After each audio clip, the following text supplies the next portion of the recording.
ನೋಡಿ, ಪರಿಷತ್ನಲ್ಲಿ ಜೆಡಿಎಸ್ ಅಭ್ಯರ್ಥಿಗೆ ತೀವ್ರ ಮುಖಭಂಗವಾಗಿದೆ. ಶಾಸಕರ ಅಡ್ಡ ಮತದಾನ ಜೆಡಿಎಸ್ನಿಂದ ಆತ್ಮಾವಲೋಕನ ಆಗಿರೋದ್ರಿಂದ ಶಾಸಕರ ಮತ ಪಕ್ಷದ ಅಭ್ಯರ್ಥಿಗೆ ಹಾಕಿಸುವಲ್ಲಿ ಹೆಚ್ಚಿದೆ. ಎಚ್ಡಿಕೆ ಅವರು ವಿಫಲರಾಗಿದ್ದಾರೆ ಅನ್ನೋದು ಗೊತ್ತಾಗ್ತಾ ಇದೆ.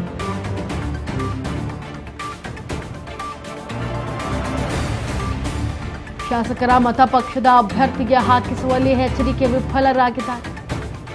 ಶಾಸಕರ ನಡೆಯ ಬಗ್ಗೆ ಎಚ್.ಡಿ. ಕುಮಾರಸ್ವಾಮಿ ಅಸಮಾಧಾನ ವ್ಯಕ್ತಪಡಿಸಿದ್ದಾರೆ.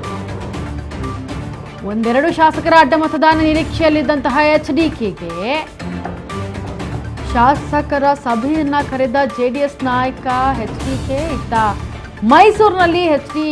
ಕುಮಾರಸ್ವಾಮಿ ಅವರು ಸುದ್ದಿಗೋಷ್ಠಿಯನ್ನು ಮಾಡಿದರು. ಪರಿಷತ್ನಲ್ಲಿ ಜೆಡಿಎಸ್ ಅಭ್ಯರ್ಥಿಗೆ ತೀವ್ರ ಮುಖಭಂಗವಾಗಿದೆ.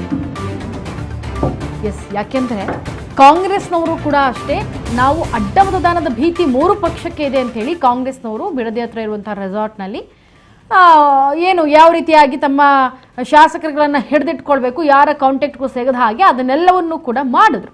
ಆದರೆ ಇತ್ತ ಬಿಜೆಪಿ ಜೆಡಿಎಸ್ ಬಿಜೆಪಿ ಏನು ಮಾಡ್ತು, ನಮ್ಮಲ್ಲಿ ಯಾರು ಕೂಡ ಶಾಸಕರುಗಳ ಅಡ್ಡ ಮತದಾನ ಹಿಡಿಯೋಕ್ಕೆ ಚಾನ್ಸೇ ಇಲ್ಲ ಅಂತ ಒಂದು ಹೇಳಿಕೆಯನ್ನು ಕೊಟ್ಟಿದ್ರು. ಇತ್ತ ಜೆಡಿಎಸ್ ಅವರು ಏನು ಎಚ್ಡಿಕೆ ಅವರು ತಮ್ಮ ಹಿಡಿತದಲ್ಲಿ ಯಾವ ರೀತಿಯಾಗಿ ಶಾಸಕರನ್ನು ಇಟ್ಕೊಳ್ಬೇಕು ಅಂತ ಗೊತ್ತು, ಅವ್ರ ಮತವನ್ನು ಇಟ್ಕೊಳ್ತಾರೆ ಅಂತ ಹೇಳಿದರು. ಸೊ ಇಲ್ಲಿ ಕಾಂಗ್ರೆಸ್ ಅವರು ಬುದ್ಧಿವಂತರಾದರು, ಬಿಜೆಪಿ ಜೆಡಿಎಸ್ ಅವರು ತಮ್ಮ ಒಂದು ಓವರ್ ಕಾನ್ಫಿಡೆನ್ಸಿಂದ ಈ ಒಂದು ನಿರ್ಧಾರವನ್ನು ತೆಗೆದುಕೊಂಡಿದ್ದಕ್ಕೆ ಇವತ್ತು ಫಲ ಸಿಕ್ಕಿರೋದು ಇದು.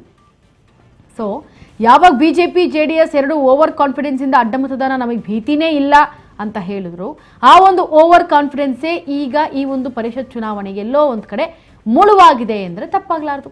ಸದ್ಯ ಪರಿಷತ್ನಲ್ಲಿ ಜೆಡಿಎಸ್ ಅಭ್ಯರ್ಥಿಗೆ ತೀವ್ರ ಮುಖಭಂಗ ಆಗಿರೋದ್ರಿಂದ ಶಾಸಕರ ಈ ಒಂದು ಅಡ್ಡ ಮತದಾನದ ಓವರ್ ಕಾನ್ಫಿಡೆನ್ಸ್ ಜೆಡಿಎಸ್ನಿಂದ ಆತ್ಮಾವಲೋಕನ ಶಾಸಕರ ಮತಪಕ್ಷದ ಅಭ್ಯರ್ಥಿಗೆ ಹಾಕಿಸುವಲ್ಲಿ ಎಲ್ಲೋ ಒಂದು ಕಡೆ ಎಚ್ಡಿಕೆ ವಿಫಲರಾಗಿ ಬಿಟ್ಟಿದ್ದಾರೆ.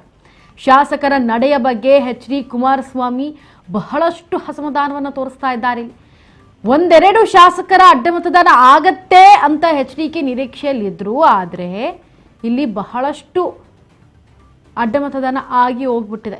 ಹೀಗಾಗಿ ಶಾಸಕರ ಸಭೆಯನ್ನ ಕರೆದಿದ್ದಾರೆ ಜೆಡಿಎಸ್ ವರಿಷ್ಠರು ಎಚ್ಡಿಕೆ. ಮೈಸೂರಿನಲ್ಲಿ ಎಚ್.ಡಿ. ಕುಮಾರಸ್ವಾಮಿ ಅವರು ಸುದ್ದಿಗೋಷ್ಠಿಯನ್ನ ಮಾಡೋದಕ್ಕೆ ಶಾಸಕರುಗಳನ್ನ ಕರೆದಿರೋದು.